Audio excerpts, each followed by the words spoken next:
Okay, so this is my new rear wheel for the R1250GS 2021. After 2 wheel failures on this bike and 2 rear wheel failures on my 2019 same wheel design, I've had it with BMW wheels. I'm going to try the brand new Woody's Excel rim. I forget the name of it. It's Superlite or something like that. It's a very pretty rim.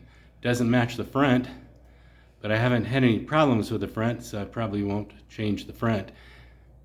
But this is a very nice looking wheel. If I change the front, it'll be mainly so it's just as pretty as my rear wheel. Hopefully the spokes don't break. That's the most important thing though. Hopefully it can carry my passenger and our load and not fail again. We've absolutely had it with the BMW wheel failures.